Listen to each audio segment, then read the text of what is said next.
bem, vamos fazer um vídeo aqui sobre o filme da Barbie, mais especificamente sobre a história do feminismo, de uma forma extremamente reduzida e dando a conotação, ou usando, né, como pretexto, esse filme que eu não assisti ainda, mas que já conheço bem, o roteiro, a história, as críticas, tá?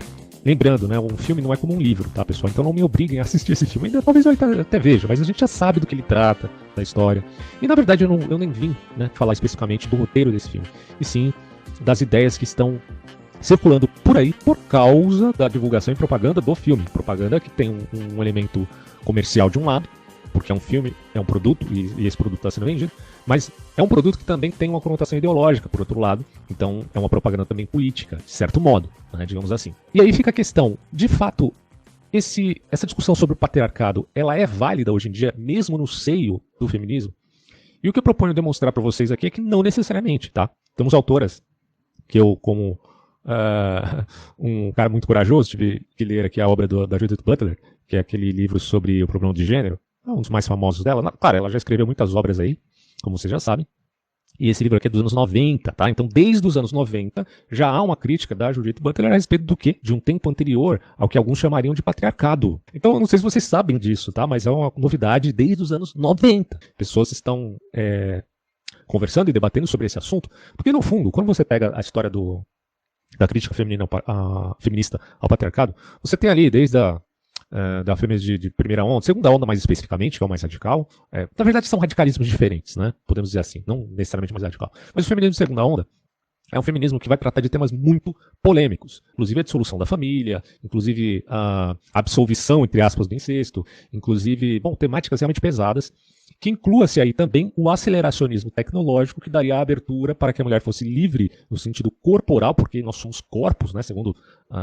nesses termos, né, segundo a Judith Butler. Mas aqui eu estou falando de segunda onda. A Judith Butler pertence, eu poderia colocar aqui como feminismo de terceira onda, que eu vou explicar daqui a pouco. E nessa segunda onda, então, elas eram muito radicais. E muitas delas escreveram a respeito do patriarcado, mas essa crítica é uma crítica que a gente caracteriza como uma crítica inocente. Muito inocente. Porque ela é pouco reflexiva à luz da realidade, à luz da concreção. Afinal de contas, existe uma conspiração dos homens contra as mulheres desde tempos remotos. Ora, é óbvio que isso é um absurdo. E para ficar bem claro para vocês, o que a Butler vai falar, exatamente no capítulo 2 do livro dela, o capítulo 2 se chama Proibição, Psicanálise e Produção da Matriz Heterossexual. Lembrando que, evidentemente, eu tenho inúmeras críticas aqui ao livro, certo? Mas não vou, dado o tempo do vídeo, poder falar dessas críticas. A gente está simplesmente abordando uma temática, que é a questão patriarcal, e é neste sentido que eu vou avaliar o que a autora diz aqui. Ela fala o seguinte: houve ocasiões em que a teoria feminista se sentiu atraída pelo pensamento de uma origem, de um tempo anterior ao que alguns chamariam de patriarcado, capaz de oferecer uma perspectiva imaginária a partir da qual estabelecer a contingência da história da opressão das mulheres. Surgiram debates para saber se existiram culturas pré-patriarcais, se eram matriarcais ou matrilineares. O matrilinear significa que se haveria essa tendência em alguns povos, algumas culturas ou tribos, no sentido de uma descendência pela linha materna ao invés da paterna. Então, matrilinear significa uma linha de descendência e de herança. Inclusive, é engraçado, né, falar isso, mas quando você pega a história de Cristo no Novo Testamento, ele, de certo modo, ele tem uma herança sanguínea, judaica, porque o Messias tem que ser da tribo de Judá, e essa herança judaica vem da mãe, não vem do pai. Certo? Então, esse elemento matrilinear, de certo modo, aparece ali, não no sentido jurídico, porque no sentido jurídico Jesus era filho de José, tá? Mas não no sentido biológico. No sentido biológico, ele é filho de Maria. Isso é bem interessante se pensar à luz do Gênesis, que vai dizer que a mulher vai pisar na serpente, tem toda essa história aí no âmbito teológico, uma vez admitido que Jesus tenha nascido uma virgem, né? Tem esse elemento matrilinear que não pode ser descaracterizado nem, né, deixar de reconhecer esse elemento. Mas não matriarcal. Certo? Não matriarcal. Fica claro que toda a tradição bíblica é patriarcal. É patriarcal no sentido de que o pai é vamos dizer assim, o cabeça da família. Tá? O patriarcado está em todos os povos conhecidos, desde a China antiga até a Grécia antiga, Roma, Israel, enfim. Isso aí é uma coisa que não tem como se negar, no sentido que eu estou colocando aqui, da pré-eminência da liderança do pai perante a família. Tá? Então, o elemento do patriarcado está mais vinculado à ideia de família. Agora, os abusos do patriarcado, enquanto aspectos sociais que vão sair da família para cúrias, frátrias, até chegar a tribos e monarquias. Ora, é evidente que uma monarquia, uma frátria, ela não necessariamente seria, né, estou falando aqui da Grécia e Roma Antiga, não seriam governos necessariamente justos, tá? Então é óbvio que sempre ocorreu esses conflitos mesmo de classes, né? Você tem lá na Roma Antiga, patrícios contra plebeus, por exemplo. Então a questão de luta de classes sempre apareceu na história. Só que esse elemento luta de classe também é uma coisa muito pouco refletida, principalmente no Brasil, que ninguém reflete nada, só tem palpiteiro aqui no Brasil. As pessoas não conhecem história, mas simplesmente, eu quero dar a minha opinião, né? E aí vai lá e dá a opinião e se sente orgulhoso da opinião que deu. Mas fica a pergunta, o que você estudou para falar a respeito dessa opinião que você acabou de dar, né? Mas enfim, voltando. Quando você olha para Roma e Grécia Antiga, você percebe, bom, de fato, conflitos de classes já existiam no passado remoto. Sempre existiram. Mas, e até mesmo aquela ideia fascista de Mussolini sobre a cooperação de classes, o que implica que todo mundo que fala de cooperação de classes, segundo os radicais marxistas, seriam fascistas. Porque a ideia é aumentar, se o motor da história é heraclitiano, né? A esquerda e Heráclito são muito unidos nesse sentido. O motor da história são esse fluxo de devir que está vinculado a ser e não ser. Tá? Eu vou me voltando aqui a uma pegada mais filosófica. Mas tudo isso aparece desde o Pantarrei de Heráclito até na admissão de devir de Platão. Platão admite a realidade do devir fazendo um parricídio contra quem? Parmênides, que negava o devir. De certo modo, fazendo aqui uma aplicação bem simplificada, Parmênides seria mais de direita e Heráclito mais de esquerda. Mas é claro, na realidade essas coisas são muito mais moldáveis e niveladas do que isso. Mas, a grosso modo, a direita prega certo imobilismo e algumas características, principalmente a moral. Né? Então, alguns elementos morais, eles são princípios inegociáveis. Então é uma pegada que aparece com muito mais ênfase na direita. Agora, a esquerda, estou falando no espectro político mesmo, na esquerda não. Na esquerda é um pantarrei contínuo, é um fluxo contínuo, inclusive de questões morais. Daí uma preeminência mais relativista da esquerda do que da direita. Não estou dizendo aqui que a direita necessariamente é imobilista, tá? Não estou falando isso de forma alguma. Muito pelo contrário. O conservador nunca foi necessariamente um imobilismo propriamente dito. Se fosse, seria poético, porque a vida está passando aí, não tem essa história de que ela seja imóvel, tá? Mas o que a ênfase conservadora é mais na ideia de que existem princípios que não podem ser negociáveis, o que seriam, portanto, fundamento ético. E já a negação de um relativismo aporético, coisa que a esquerda às vezes se esquiva sem entender as implicações filosóficas que isso gera.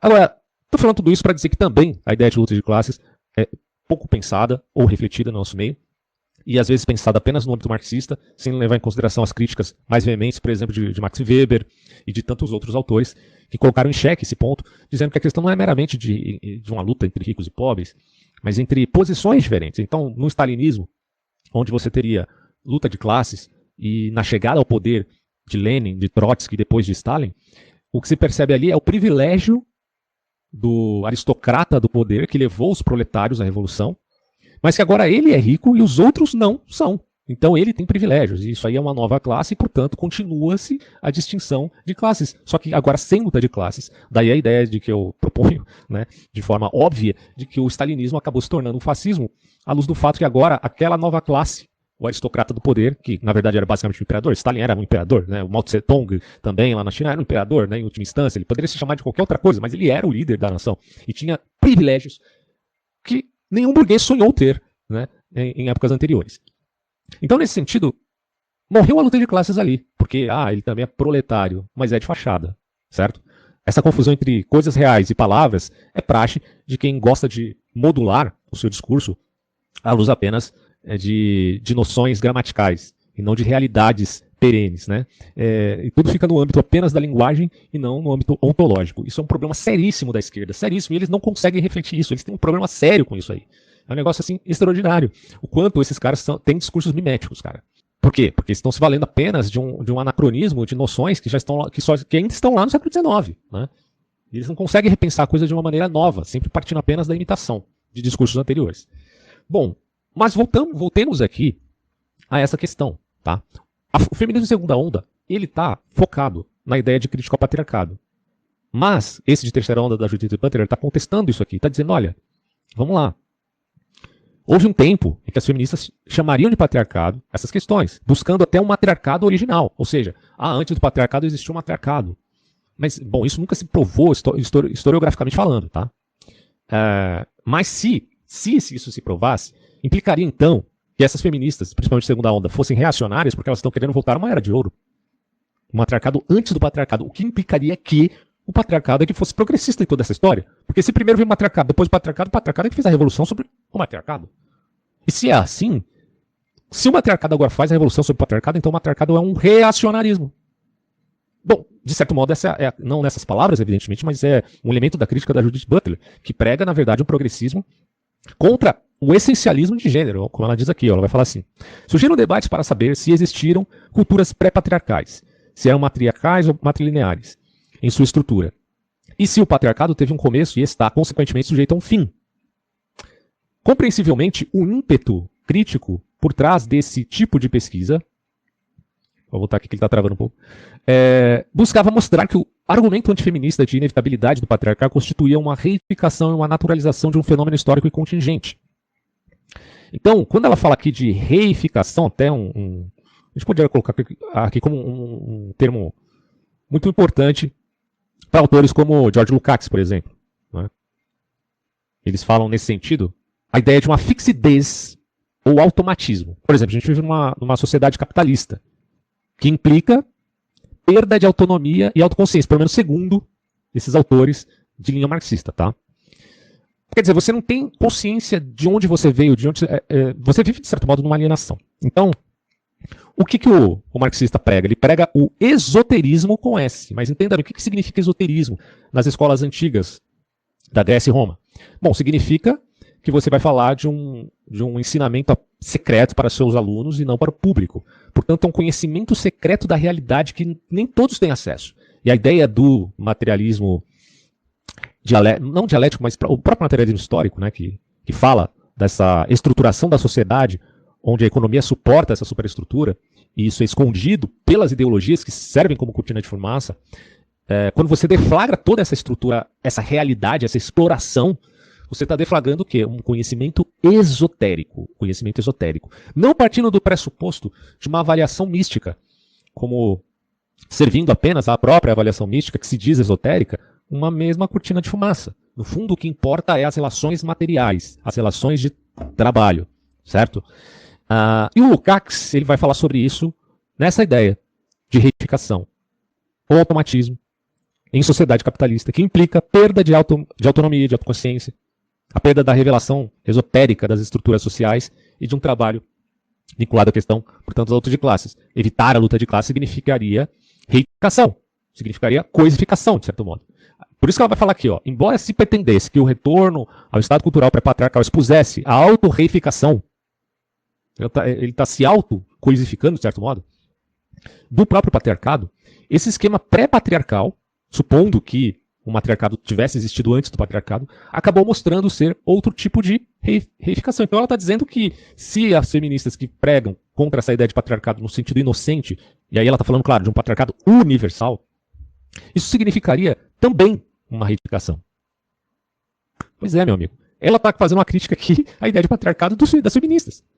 Então, qual sentido existe hoje para você fazer uma crítica ao patriarcado nos termos de uma crítica que a gente chamaria de indutivismo inocente, de uma completa e total universalização por ocasião de partes ou de elementos de um determinado gênero?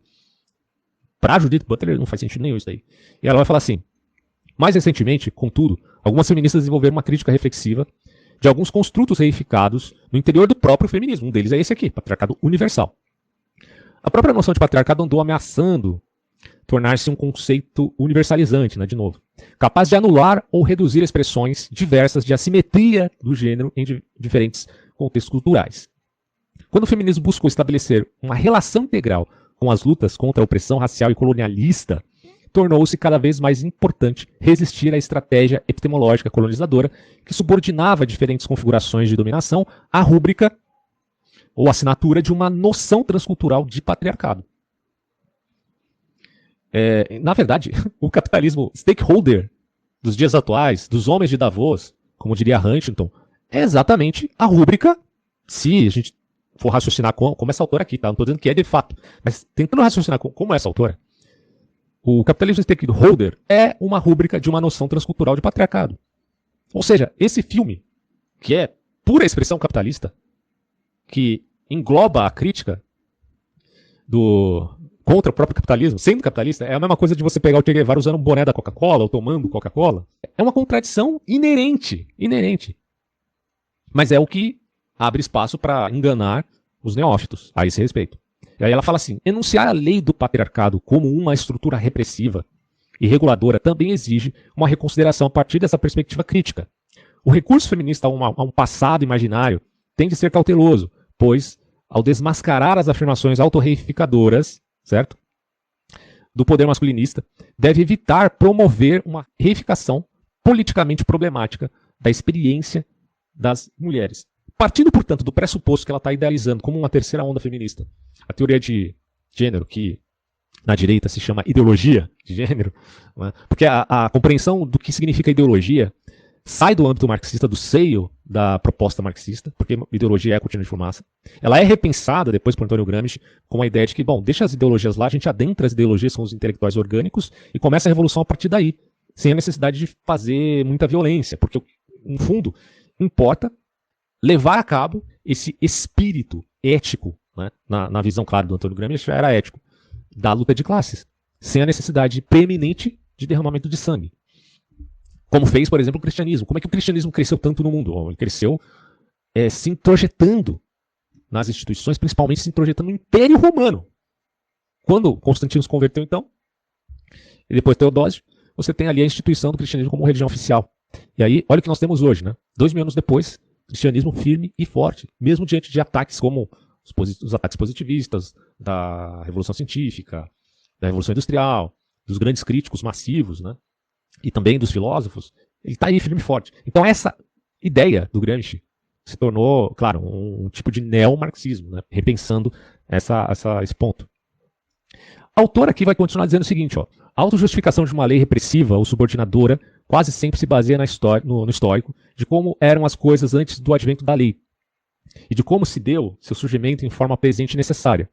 A fabricação dessas origens tende a descrever um estado de coisas anterior à lei, seguindo uma narração necessária e unilinear que culmina na constituição da lei e desse modo a justifica. A história das origens, veja, é assim uma tática astuciosa no interior de uma narrativa que, por apresentar um relato único e autorizado sobre um passado irrecuperável, faz a construção da lei parecer uma inevitabilidade histórica. O que ela está dizendo aqui?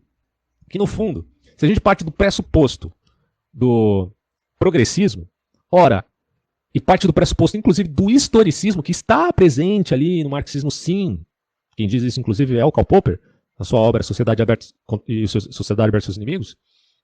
Faço aqui, às vezes, do crítico também a obra do Karl Popper nesse sentido, porque ele faz uma avaliação de Platão, ao meu ver, extremamente exagerada. Não só Platão, a Hegel também. E, de certo modo, ele é muito educado com Marx. É estranho esse livro do Popper, mas tem reflexões muito boas lá, tá?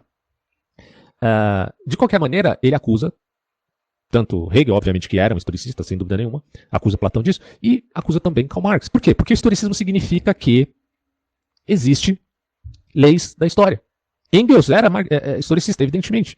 Quando Engels fala das leis da dialética, que é aquela questão da relação de quantidade e qualidades, independente da versão ou inversão, ele fala também da lei da interpenetração dos opostos, né, que é um aspecto da dialética, e por fim a negação da negação, no sentido de que a dialética seja uma dialética triádica, partindo, claro, do pressuposto dos idealistas alemães, que eram nacionalistas, veja bem vocês aqui, né?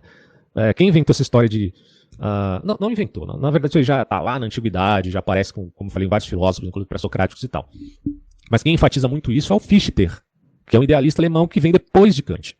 E aí influencia Schelling, influencia Hegel. Claro que Hegel ele cria uma obra de arte, uma obra-prima da filosofia, que não necessariamente está falando da realidade, mas é uma coisa, né? É uma obra hegeliana, basicamente. Eu poderia até colocar como uma ficção hegeliana, que abre espaço aos totalitarismos, dirá.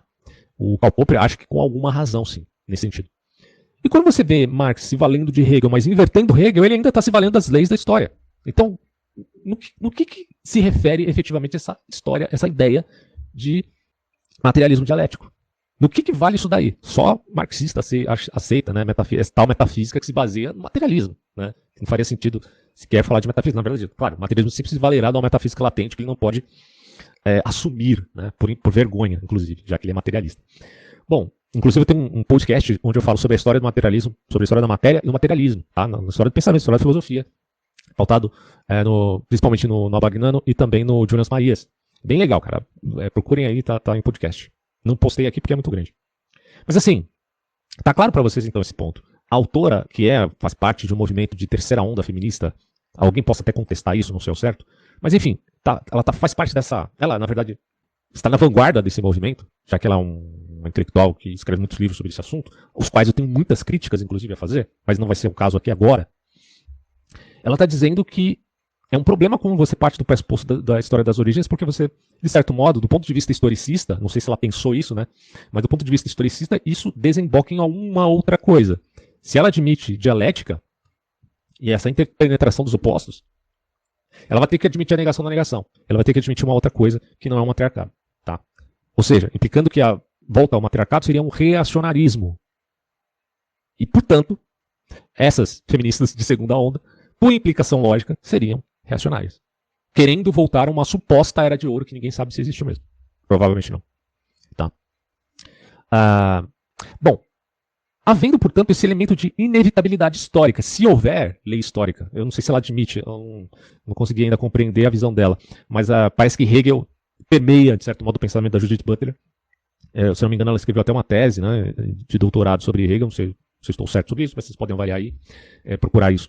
Mas, sem dúvida nenhuma, essa concepção de que há uma lei na história implicaria em que o patriarcado fosse superação do matriarcado, meus amigos. Agora, o que supera o matriarcado? Seria a síntese, de alguma maneira, podemos pensar nesses termos, seria uma síntese. Tá? O que implicaria numa não necessária negação do patriarcado por conta desses novos críticos aqui de terceira onda feminista. Mas não situá-lo como um patriarcado universal. Tá? Não situá-lo como universal, porque isso é extremamente aporético e é uma crítica indutivista inocente, arbitrária, em outros termos, burra pra caramba. Né? Eu até escrevi um texto para esclarecer esse ponto. Deixa eu ver se eu acho ele aqui. Não vou encontrar agora. Mas o fato é esse, tá? A autora, ela... encontrei o texto aqui. Encontrei o texto. Então, deixa eu só voltar aqui para repassar para vocês. Só para a gente completar aqui a nossa avaliação, né?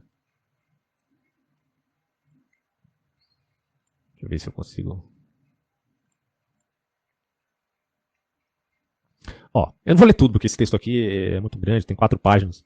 Mas e ainda vou escrever mais, né? Vou repensar melhor essas questões aqui. Porque pensar, pessoal, é escrever, tá? Para quem não entendeu isso, quando você escreve, você é mais crítico, mais contundente, mais específico. Bom, de modo geral, o texto de Judith Butler, mais precisamente o capítulo 2, sua obra Problemas de Gênero, que é esse que eu estou lendo aí para vocês, critica algumas correntes de feminismo que buscaram encontrar na história ou na cultura momentos ou estruturas que expliquem a origem da opressão das mulheres e das hierarquias do gênero, vendo na ideia de patriarcado uma espécie de bode expiatório. Butler argumenta que a busca por um estado pré-patriarcal, pré-cultural, idealizado como origem da opressão, pode levar a uma espécie de reificação essencialista do que é o feminismo. Então, se ela está falando de fluidez de gênero, contrapondo com a ideia, por exemplo, de sexualidade, isso é macho-fêmea, é uma questão biológica.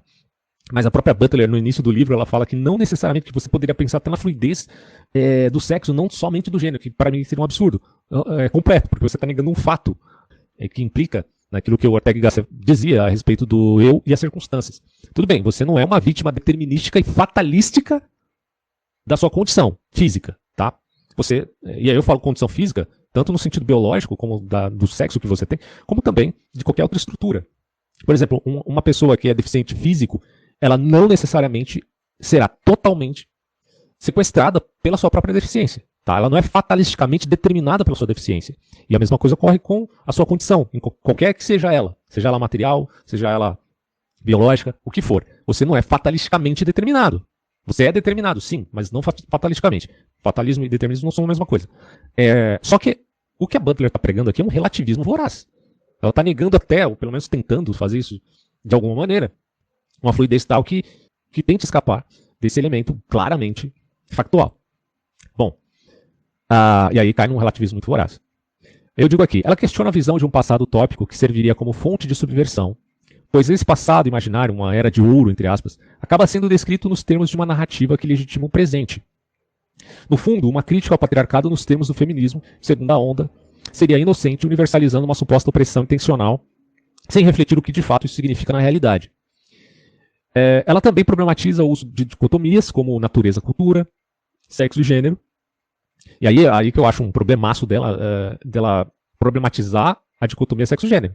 Porque, bom, você poderia até usar desse pressuposto conceitual para poder relativizar a questão de gênero, como ela já faz. Só que quando ela engloba isso, gênero e sexo, problematizando a dicotomia, aí, meu amigo, desculpa, cai em aporia. Eu digo aqui, frequentemente certas correntes feministas e na antropologia estruturalista, ela é devedora tanto do pós-estruturalismo como de Foucault. Quando Foucault fala das ideias heterotópicas, dos grupos, aliás, heterotópicos, fazendo inclusive uma elogia à loucura, falando dos hospícios, dos presídios, de certo modo o que a gente entenderia no hegelianismo e no marxismo de Lupen-proletariado, são as figuras de fato desconstrutoras da normatividade da sociedade como entendida por essas pessoas aqui e pela Escola de Frankfurt totalitária. A ideia de Frankfurt, mais precisamente de alguns autores específicos, é de que a democracia liberal também é um totalitarismo. É só vocês pegarem uma palestra da Boitempo, da Marilyn Chauí. Ela vai falar democracia liberal é um totalitarismo, cara. Aí você vai perguntar, quando esses caras falam democracia, eles estão falando do quê, afinal de contas? Democracia social, não liberal. Não liberal. Entenda bem, esses caras são árduos críticos do neoliberalismo. Vendo até o neoliberalismo como totalitarismo ou como um passo para o fascismo. Por isso que eles te chamam de fascista. Você não entendeu essa parte ainda, meu amigo. É por isso que eles te chamam de fascista. Bom, a grande questão aqui, pessoal, é que a Butler, ela comete, né, essas inversões aqui, tentando trazer sempre o caráter de fluidez total e perene. Eu coloco esse pressuposto, inclusive como um sinal de progressão de caráter nihilista, que aparece aonde? De novo, na Escola de Frankfurt. A meta do frankfurtiano é negar Hegel. O que Hegel vai falar? Espírito absoluto. Estoicismo, como a gente acabou de ver. Só que o frankfurtiano, Theodor Adorno, por exemplo, faz uma crítica ao totalitarismo, verá em Hegel uma parcela dessa culpa. Não é só o Popper. Tem um debate entre Popper e Adorno, bem interessante, escrito, que a gente pode contemplar melhor a ideia de cada um deles sobre esses temas. Mas, no caso de Adorno, também uma certa admissão da culpa hegeliana da triádica ou dialética triádica. Falando da dialética negativa, negando em alguns casos a síntese e pressupondo, portanto, o niilismo e não o espírito absoluto. Ora, se eu inverto o espírito absoluto da dialética triádica admitindo a dialética diádica ou negativa, estou admitindo não o espírito absoluto, e sim o espírito desconstrucionista, o espírito ou meta, entre aspas, né? Nihilista. É isso, certo? O fantasma de Hegel está perambulando por aí, ok? Isso aí ele ainda está presente. Só que a tentativa de combatê-lo é sempre invertendo. O anticristo ou anti-Hegel, nesses termos, tá? É o anti-Hegel. Então, voltando à crítica do Eric Voegelin, que é tão salutar aqui nesse contexto, o Voegelin, ele vai falar dessa desconstrução gnóstica desde um passado remoto até aqui, tendo críticas de positivistas muito acentuadas, né? Considero as críticas ao Eric Voegelin, mas alguns pontos são interessantes de se avaliar. Por exemplo, a morte de Deus, é Nietzsche relativizando o positivismo. Depois você tem a morte do pai, a crítica ao patriarcado, feminismo, segunda onda. Depois você tem a morte do gênero, no sentido de feminismo de terceira onda. Agora, não é só o patriarcado que é criticado, no sentido de matar o pai, até uma aplicação, entre aspas, aí, psicanalista de Freud, a morte do pai. Na morte do gênero, significa a fluidez completa e total, representando o feminismo de terceira onda, que abarca não só as mulheres de classe média, ou as esposas de proletariados brancas, loiras, de olhos azuis, mas também esposas negras, casais de classe baixa, tá? Também. Enfim, vários grupos que muitas vezes estão à margem da sociedade, que estão adentrando agora nessa nova temática, inclusive mulheres transexuais, como ela aborda aqui na ideia da própria teoria de gênero. E aí você tem a morte da família também, como eu abordei no vídeo anterior, a ideia da morte da família, que já aparece muito antes em Marx e Engels, como o suprassumo do Manifesto Comunista. Na verdade, o Manifesto Comunista está abarcando a ideia ainda de um Marx que não está maduro nas suas ideias, mas que tem concepções pouco humanitárias, tá? Pouco humanitárias. Inclusive, Marx é acusado de satanismo, porque muitos dos seus escritos de juventude, eu deixei até uma postagem com boa parte dos escritos do Marx, vocês podem confirmar isso. Muitos dos seus escritos de juventude, inclusive histórias fictícias, ele fala muito sobre a ideia de inverter até a concepção do Deus conosco, do Espírito Emmanuel, né? E aí ele dá todo um contorno aí de inversão. Para quê? Para ser, né, digamos assim, um agente do caos, um verdadeiro coringa na sociedade. De certo modo ele até conseguiu, né, se for esse o caso. Então a morte da família está preconizada em Marx e Engels em crítica à burguesia, porque ele está falando que na verdade a família é fruto também da ideia de propriedade privada, e a mulher, né, a esposa, também se torna propriedade do marido. Então tudo isso remonta à desconstrução da própria família. E aí você tem a morte do humano em Foucault. Foucault vai dizer a consequência lógica da desconstrução completa que está acontecendo no mundo redunda inclusive na morte do próprio homem. Certo? Pois é um problema que eu abordo num vídeo que eu fiz sobre transhumanismo. Transhumanismo e pós-humanismo, porque pós-humanismo e transhumanismo não são necessariamente a mesma coisa. Mas aparece em Foucault essa ideia de que se Deus morreu, podemos pensar em toda essa conjuntura muito fluida da sociedade, uma repercussão também na morte do homem, claro, nos próprios termos de Foucault. E aí você tem, então, essa ideia de meta-nihilista, no sentido de que nós vamos progredir, mas não sabemos para onde vamos chegar, aonde vamos chegar. Porque não tem fim da história. Se não tem fim da história, e há essa história cíclica, não sabemos para onde vamos. Talvez até tenhamos um destino parecido com aquelas ideias estranhas do iluminismo da Baviera, mais especificamente na visão de Eichhaupt, que era o cara que preconizou esse iluminismo que adentrava lojas maçônicas e apregoava ideias estranhas. Tá? Inclusive os 5 estágios arcanos de Eichhaupt fala sobre um suposto anterior ao patriarcado que iria sendo desconstruído até chegar a um ponto de começar ou recomeçar um ciclo. E aí não havendo, portanto, linearidade. Ou de um progresso unilinear, como é do ponto de vista positivista, mas um progresso agora mais vinculado aí a um ponto de vista nem sequer espiralado, mas cíclico, efetivamente cíclico, né, que é um pouco diferente de Hegel, apesar que o próprio Hegel já admite também essa realidade de que não há necessariamente fim da história. Né? Bom, e para fechar, um adendo, pessoal, um adendo. Quando nós falamos de morte de Deus, morte do pai, do patriarcado, morte da família, morte do gênero, já que tudo é fluido, né? Na verdade, se uma coisa se manifesta de qualquer maneira, ela se manifesta, na verdade, na eficiência de um nada absoluto. Quer dizer, nada absoluto seria um exagero da minha parte, como a gente já viu aqui no vídeo que eu fiz sobre a ideia de nada na filosofia. Mas a grande realidade é que essas proclamações a respeito de mortes de caráter dos fundamentos e arquétipos da sociedade são ideias que, no fundo, têm uma característica de uma agitação social. Tá? Como eu sempre digo, se há desconstrução, há a ideia de agitação. E nós sabemos que a esquerda ela é expert em fazer agitação social e fazer uma rebelião massificada. Tá? E julgo eu que o feminismo de terceira onda, todos eles, né, tanto de segunda onda quanto de terceira onda, vocês viram a tabela que eu deixei aqui no vídeo, tem um processo reflexivo, porém caem em muitas aporias. Por quê? Porque eles consideram o pensamento filosófico, ou seja, uma avaliação mais completa da realidade, já que são seletivos demais. Essa seletividade é um calcanhar de Aquiles, é um enfraquecimento da sua visão de mundo. Porque quando uma pessoa pensa sobre filosofia, ela não parte do pressuposto se ela é homem ou mulher, né? Não parte do pressuposto do seu gênero, para só a partir daí pensar as realidades e fenômenos da vida, seja no aspecto individual, social, cultural, político. Você não parte meramente de sua estrutura, num sentido até egóico.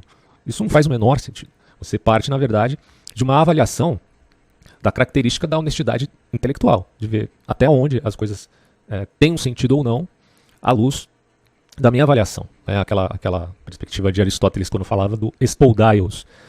Por mais que não sejamos dignos da verdade que nós mesmos venhamos a falar, ainda assim, precisamos de ter não só ética na ação, mas também a dianoética, no sentido de uma honestidade intelectual, mínima que seja.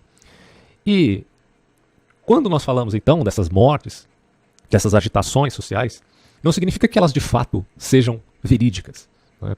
Podemos até colocar como uma certa equivalência. Pô, Nietzsche falou que Deus morreu por conta das tecnologias, de todas as atribuições, explicações da ciência, referente a muitos fatores, inclusive, talvez o maior deles, que seria baseado na ideia da teoria da evolução de Charles Darwin. E, nesse sentido, se explica a origem do homem pelas espécies, embora não se explique efetivamente nem a origem da vida e nem a origem do cosmos, o que está se explicando aqui é a origem apenas da espécie, e fica sempre um hiato, né, nessas explicações, fora as dificuldades que nós temos em explicar tudo apenas por uma seleção natural, porque a seleção natural não poderia funcionar de modo algum se não houvesse a capacidade mutacional do corpo biológico, tá? Mas todas essas explicações partem de um certo pressuposto mecânico, e a partir daí se proclama muitas, vamos dizer assim, sentenças que são, de certo modo, temerárias. Proclamar a morte de Deus, proclamar a morte do patriarcado, proclamar a morte do gênero, proclamar a morte, enfim, as desconstruções arquetípicas, tá? E eu fiz um texto aqui para a gente finalizar e concluir esse vídeo. E eu escrevo o seguinte, tentando sintetizar tudo que eu já disse. O erro evidente da senhora ou senhor Butler é relativizar as bases que permitem o próprio ser humano de se posicionar como uma outra coisa. Então, vamos supor aqui uma mulher que queira se masculinizar. A gente considera que ela só poderia fazer isso partindo de sua condição, considerando, né, obviamente, o seu gênero, ou precisamente, né, a sua estrutura biológica. E a partir dessa estrutura biológica, ela então procura se transformar. E no caso do homem também, ao inverso, se for essa questão, da mesma maneira. Ou seja, eles partem de uma base dada, de um fundamento de caráter biológico.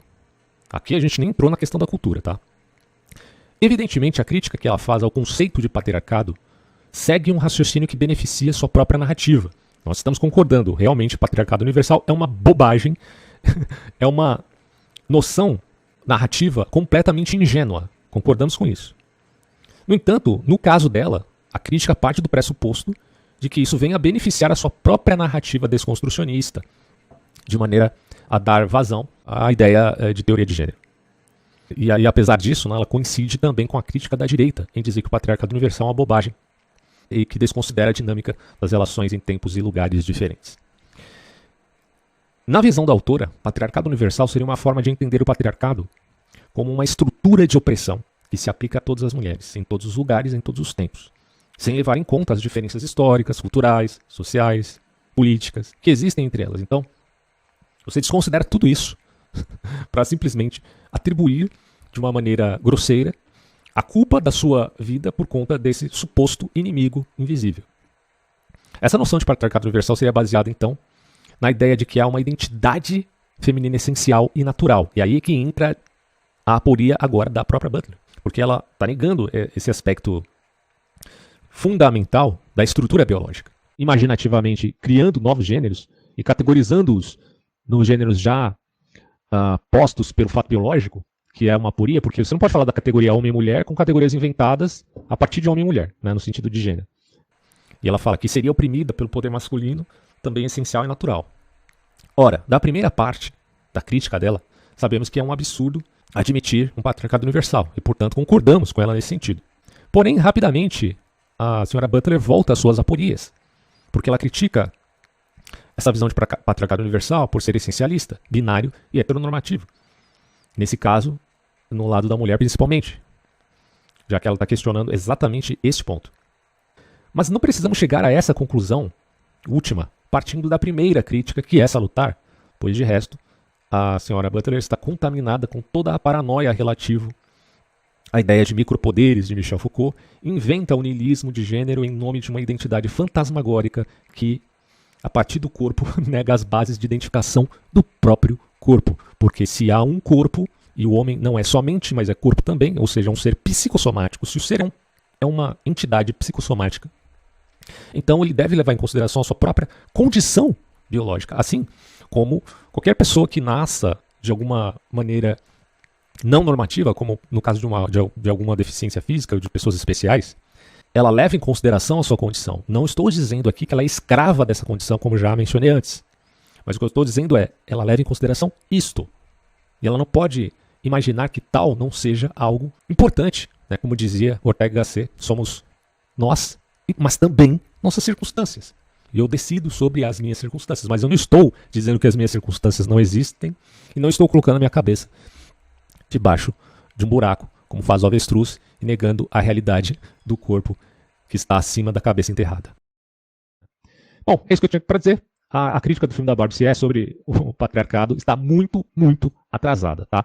E, sinceramente, para mim isso aí é uma baita de uma espécie de jogo de marketing para ganhar adeptos, tanto de esquerda, e os de direita eles nem fazem muita questão, né, sobre esse assunto. Eles estão apenas fazendo o seu papel de CEOs desse capitalismo stakeholder, que muitas vezes não é celebrado pela esquerda, não é entendido pela esquerda, que chama isso de neoliberalismo, sem compreender que uma coisa é o capitalismo neoliberal, outra coisa é o capitalismo stakeholder, e outra coisa ainda é o capitalismo de Estado, que alguns têm a pecha de chamar de socialismo de mercado, que é uma baita de uma descaramento intelectual. Né? Então, é isso. Finalizo esse vídeo com esta ponderação. Até mais. Aliás, quem gostar, por favor, curta, se inscreva, e se puder ajudar o canal, ajude também. Um grande abraço.